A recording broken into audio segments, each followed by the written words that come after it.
네, 오늘은 창세기 15장 7절부터 12절까지 말씀입니다.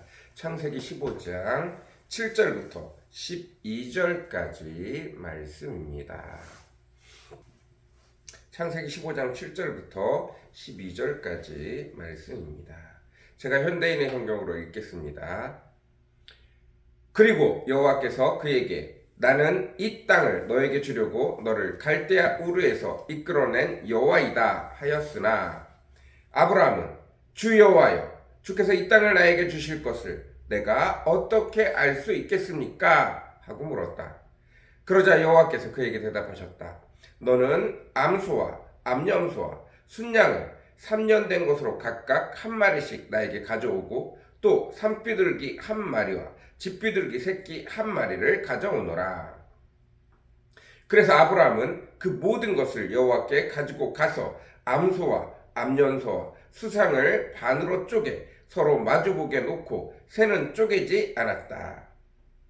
그리고 솔개들이 그 위에 앉으면 아브라함은 그것들을 쫓아버렸다.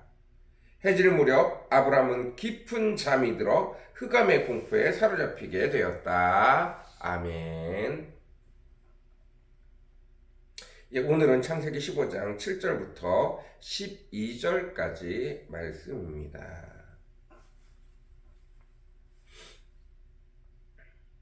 여호와 하나님께서 아브라함에게 찾아오셨습니다. 그리고 오늘 아브라함에게 약속을 하십니다.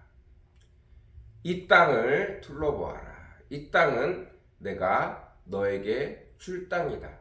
너와 너의 후손들에게 이 가나안 땅을 줄 것이다. 내가 그것을 주기 위하여 너를 갈대아 우르 땅에서 인도해낸 여호와 하나님이다. 분명히 아브라함은 그 말씀을 듣고 가나안 땅에 들어오게 되어졌습니다. 그러나 여전히 아브라함은 그 땅 사람들이 두렵습니다. 그곳에서 아직 나라를 세우지 않았어요.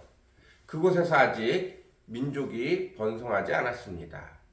그저 자기는 아브라함과 사레 그리고 사촌 조카 롯은 숫자가 많아져서 도저히 같이 지낼 수가 없어서 떨어져 나가 버렸습니다.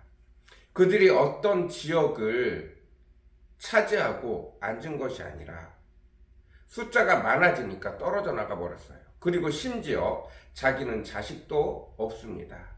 그런데 여호와께서 큰 민족을 이루신다고 하시고 가나안 땅을 다 주신다고 하시는데 자기는 매일매일 풀을 쫓아 움직여야 하는 지경이에요. 어느 땅을 어느 성을 점령하고 그 지역을 내 것이다 라고 말할 수 있는 것이 아무것도 없었습니다. 그럼에도 불구하고 여호와께서 내가 너를 이 가나안 땅을 주기 위해서 너를 불렀다 라고 이야기하니까 아브라함이 이야기합니다. 도대체 저와 제 자손에게 가나안 땅을 주신다고 하시는데 제가 그것을 어떻게 믿을 수 있습니까? 라고 이야기하자 여호와 하나님께서 아브라함과 계약을 체결하시기로 하십니다. 우리도 이 땅을 살아가면서 가장 중요하게 여기는 것 중에 하나가 우리의 집입니다. 내 집을 장만하는 것, 내가 살 수 있는 집을 장만하는 것, 이것을 가장 중요하게 여깁니다. 내 집을 장만할 때 여러분 어떻게 장만하십니까? 누구나 다 알듯이 부동산에 가서 계약서를 씁니다. 그리고 계약금을 많이 내죠. 심지어 새로 지은 아파트를 살 때에는 아파트가 다 지어지지도 않았어요. 아파트가 이제 막 올라와요. 땅에 공사하는 게 보여요. 그런데 몇 층에 아직 올라가지도 않았어요. 올라가지도 않은 14층, 15층 계약을 했어요. 보이지도 않습니다. 아파트가 세워지지도 않았어요. 그런데 1억씩, 2억씩 계약금을 냅니다. 그리고 계약서 한 통을 쓰죠. 그리고 짧게는 1년, 길게는 2년을 기다립니다. 그리고 어떻게 되죠? 아파트가 다 지어지고 입주하는 때가 되어지면 잔금을 치르고 그 아파트에 들어가게 되어집니다.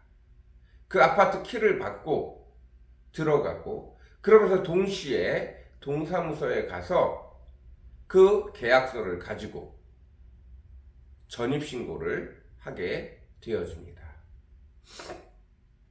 그 집이 내 집이라는 신고를 하게 되어집니다. 비로소 그때 진짜 내 집이 되어집니다.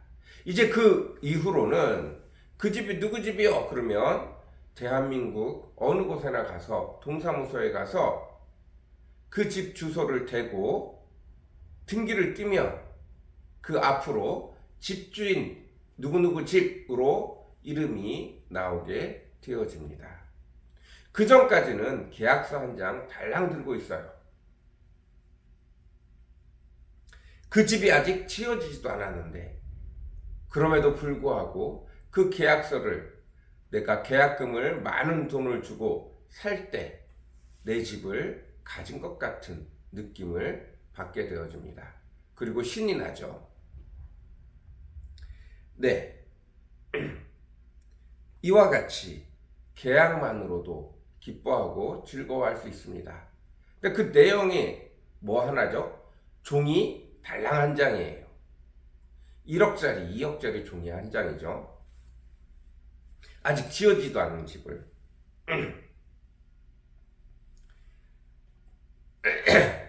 계약은 다 이와 비슷합니다. 그러나 고대의 계약은 더 쉽게, 더 잘 깨어지기 때문에 좀 더 계약을 체결할 때 무시무시한 계약을 체결합니다. 그것이 오늘 나와 있는 계약의 내용입니다. 너는 암염소와 암소와 암염소와 순양 3년 된 것을 각각 한 마리씩 가져오고 또 산비둘기 한 마리와 집비둘기 새끼 한 마리를 가져오너라. 암소, 암염소, 순양 3년 된 것, 그리고 산비둘기와 집비둘기, 이것들을 어떻게 하죠? 자기 근처에 있는 가축, 비싼 가축들, 귀한 가축들, 이 가축들을 잡아서 죽입니다. 그리고 반으로 쪼개요. 그리고 계약의 양쪽 당사자가 같이 그 가운데를 지나가게 됩니다. 무슨 뜻이냐면 너와 내가 사람들 보는 앞에서 이렇게 동물들을 쪼개고 이 가운데로 지나가는 것은 너와 나 둘 중에 한쪽이 계약을 어기게 되면, 계약을 파기하게 되면 이와 같이 너와 관련된 사람들을 다 찢어서 죽이겠다. 그것에 대해서 네가 동의하느냐? 우리 둘 다 동의했으므로 한쪽이 계약을 어기게 되면 그 지방과 그 집안 사람들 모두를 다 이렇게 찢어서 죽이겠다. 이런 표현입니다. 그래서 우리가 이야기한 것처럼 일반적인 계약은 집을 사거나 아파트를 사거나 이런 계약이 아니에요. 주로 큰 나라에 관한 계약입니다. 너와 내가 이곳을 경계선으로 하고 이 지역으로 넘어가서 너희를 해하지 않냐고, 너희도 이 지역으로 넘어서 우리를 해하지 않을 것을 약속한다. 뭐 이런 식의 계약일 때 이렇게 계약을 체결합니다. 우리처럼 아파트 한 채 뭐 이런 게 아니에요. 국경을 정할 때 이런 계약들을 많이 하게 되어집니다. 여호와 하나님께서 아브라함과 계약을 맺습니다. 내가 이 땅을 너에게 줄 것이다. 그리고 아브라함을 하고 아브라함에게 그 당시 사람들이 자주 쓰는 계약의 양식을 따라서 어떻게 해요? 짐승들을 다 가져오고 그 짐승들을 다 잡게 합니다.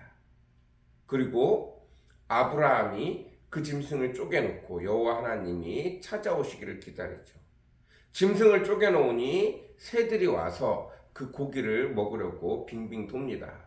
아브라함이 그 새들을 쫓다가 잠깐 잠이 든 사이에 여호와 하나님께서 암흑과 같이 캄캄함으로 찾아오시고 그 가운데 불이 나타나 그 제약의 한가운데를 지나가며 내가 너와 계약을 한다. 이제 이 계약을 어기는 자는 이 짐승들과 같이 찢어질 것이다 라고 말씀하십니다.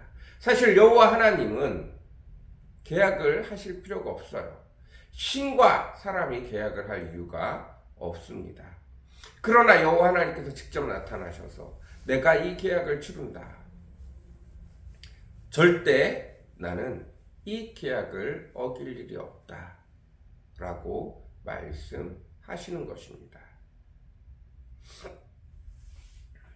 17절 해가 져서 어두울 때 연기나는 화로가 보이며 밝게 타오르는 횃불이 쪼개놓은 그 짐승 사체 사이로 지나갔다. 여호와 하나님께서 나타나셔서 그 계약 사이로 지나감으로 아브라함과 계약을 맺으시는 것입니다. 굳이 맺지 않아도 될 그 계약을 아브라함에게 내가 반드시 이 일을 지키겠다라는 의미로 계약을 하신 것입니다. 여호와 하나님과 우리 사이에 언약이 이루어진 것입니다.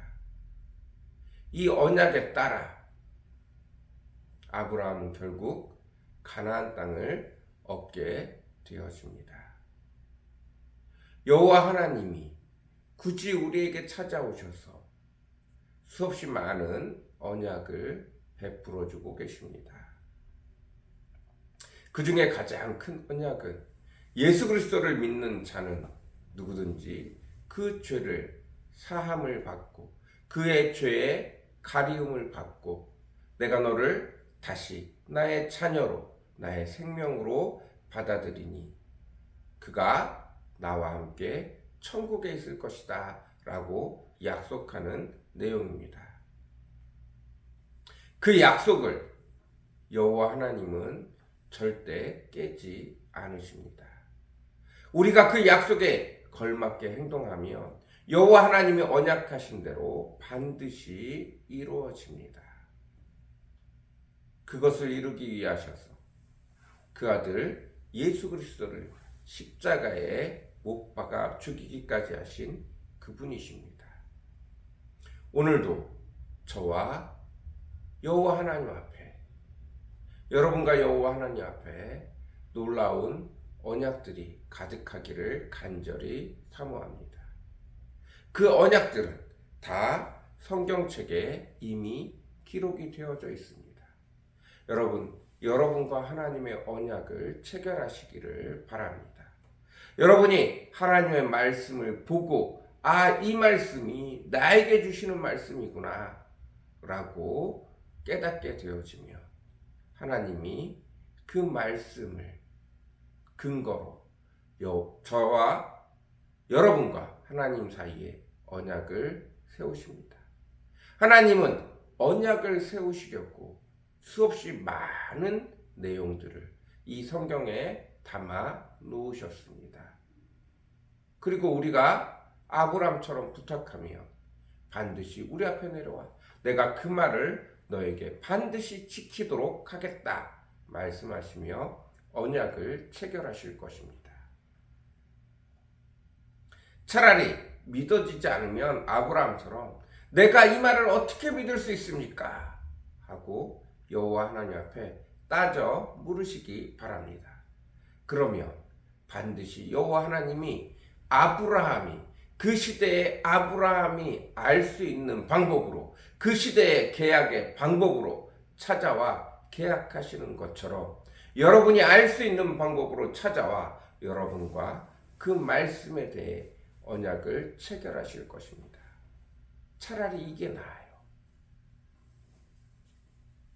이게 진짜인지 가짜인지 이게 이루어질지 안 이루어질지 의심하고 믿지 않는 것보다 차라리 하나님 이게 진짜 나에게 이루어지는 말씀이 맞습니까? 하고 물어보는 게 훨씬 낫습니다.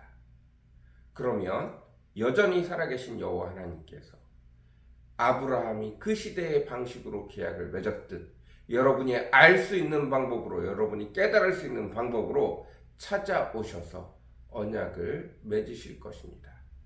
그러나 꼭 묻지 않고 꼭 이해되지 않더라도 여호와 하나님을 믿고 그 언약을 붙드실 수 있는 저와 여러분이 되어주시기를 간절히 사모합니다. 도마에게 말씀하셨어요. 네가 보고 믿느냐, 보지 않고 믿는 자는 더 큰 축복이 있다고 말씀하셨습니다. 여러분, 여호와 하나님이기에 믿으실 수 있는 저와 여러분이 되어주시기를 바랍니다. 내 생각과 달라도, 내 감정과 달라도, 내 경험과 달라도 여호와의 언약의 말씀이니 믿을 수 있는 은혜가 있기를 간절히 사모합니다. 같이 기도하겠습니다. 사랑과 은혜가 풍성하시고 거룩하신 아버지 하나님, 굳이 아브라함에게 다시 찾아오셔서 언약으로 약속하여 주고 계십니다. 절대 내가 이 언약을 어기지 않겠다라는 표현을 하여 주고 계십니다. 하나님, 수없이 많은 성경의 말씀으로 우리에게 말씀해 주고 계십니다. 그러나 그 가운데서도 특별히 몇 가지들은 아버지, 내 인생에 하나님과 적극적으로 언약을 맺는 말씀들이 있어야 될 줄로 믿습니다. 아버지 하나님, 각 인생이 각각 다르시 이 성경에 기록되어져 있는 어떤 말씀들은 평생에 하나님과 우리 자신의 언약이 되어지기를 간절히 사모합니다. 하나님이 반드시 이루실 줄을 믿고 아버지 의심이 되어지고 믿어지지 않는다면 차라리 여호와 하나님 아브라함처럼 나에게 나타나셔서 내게 믿음을 더하여 주소서라고 구할 수 있는 저희들 되어지게 허락하여 주옵소서. 이 말씀 자체가 우리를 향하신 하나님의 언약인데 아버지 하나님, 철저하게 믿을 수 있는 저희들 되어지게 도와주옵소서. 어떤 말씀들은 내 평생에 사무치도록 그 말씀 하나 붙들고 평생 믿음으로 살아갈 수 있도록 주여 우리에게 은혜를 베풀어 주시옵소서. 감사합니다. 예수님의 이름으로 간절히 기도드렸습니다. 아멘.